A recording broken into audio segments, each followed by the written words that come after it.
Hello everyone and welcome to our weekly update. We have an important update for you as we head toward starting in-person services on September the 13th, as well as a few other important announcements. And then also a devotion on how do we find joy from one of the Psalms of Ascent.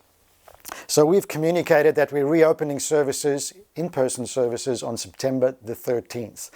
That means bookings for this service will open for 100 people. Bookings will open next week on Wednesday the 2nd of September, and you'll be able to book for that. We are encouraging those of you that are gathering together on Sundays, and it may be in your Connect group or it may be a different group. We're encouraging you, if you're gathering on Sunday, to come as a group, to book as a group.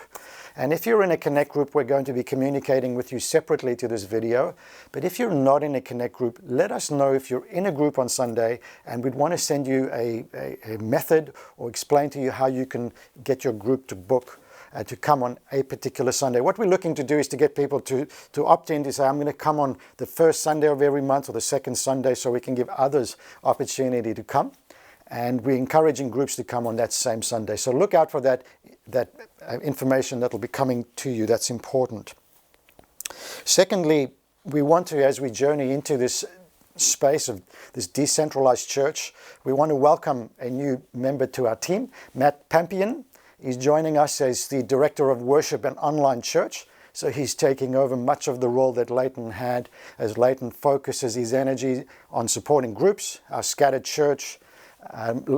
Matt is coming on board to take over worship, technology, the online space for us. So we welcome him to the team. You'll hear more from him this coming Sunday as well. So welcome, Matt, and to you and your family. We're so glad to have you as part of this team and journeying with you as you journey with God and us.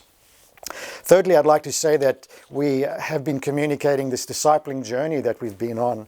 And a few of us as leaders have been, for the last year, journeying with Crossway Baptist Church in Melbourne.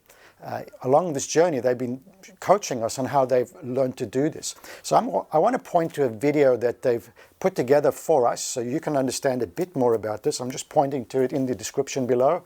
Just open up the show more on your YouTube clip or whatever you're watching this on. And there'll be a link to a video from Pastor Dale Stephenson from Crossway, so you can understand a bit more of this journey we are on. The devotion for today comes from Psalm 126, and it's a psalm about how do we find joy. You're going to find right in the center of this psalm, there's this pivot point. The person looks backwards, then he looks at the present, and then he looks to the future. And in this, there's this recipe for how we find joy. Remember, the Psalms of Ascent track the journey, the spiritual journey of someone who's going to Jerusalem to worship God. But it also tracks our spiritual journey for us as Christians as we journey through life. And this is a psalm about joy. And let's be honest, we don't always feel happy. And you're going to see in this psalm that this person doesn't hide that either. But they do still find this deep joy. And we want to learn from this person about how they do that. So let me read the psalm. It's a very short one, Psalm 126. When the Lord restored the fortunes of Zion, we were like those who dreamed. Our mouths were filled with laughter, our tongues with songs of joy. Then it was said among the nations, the Lord has done great things for them.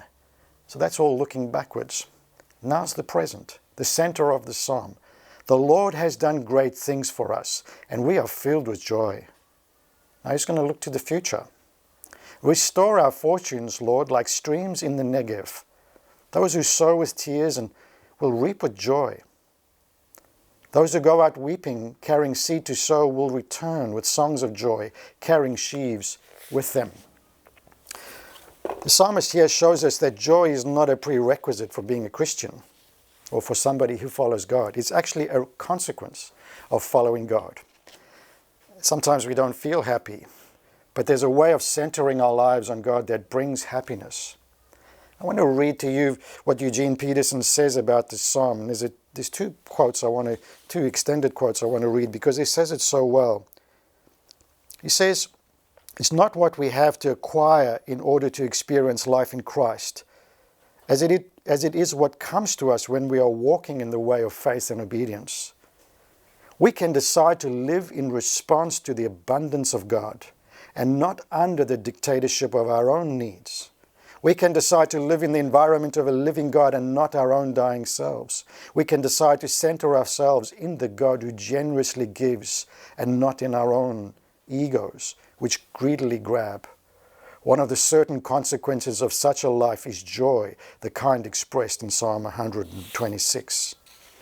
And it has this way of, the Psalm has a way of showing us that when we put God at the center of our lives and choose to do His work, see where He's at work and join Him, God brings us to a place where we remember His faithfulness of the past. And in that moment, we anticipate joy in the future. And so we're able to have joy in the present. It's one of the most remarkable things for us as Christians that we can have laughter even when there's weeping. And Christian joy doesn't escape from sorrow, as Eugene Peterson says. Pain and hardship will come, but they are unable to drive out the happiness of the redeemed. A common but futile strategy for achieving joy is trying to eliminate things that hurt, to get rid of all of these things. But instead, we find that enjoyment is not an escape, but it's a plunge into the faithfulness of God. So as we journey together, friends, let's find joy in these moments. Let's allow whatever we're feeling to bring us to the place to be honest with ourselves and our souls, to say, am I experiencing joy? And in that moment, to come back to plunging yourself back into God. God bless you as you journey with God and with us. And look out for some more updates coming to you, especially if you're a Connect Group leader. And we're going to move toward making sure people can attend in person at least once a month, but encouraging you to meet in groups on those other times. God bless you. We'll see you next week.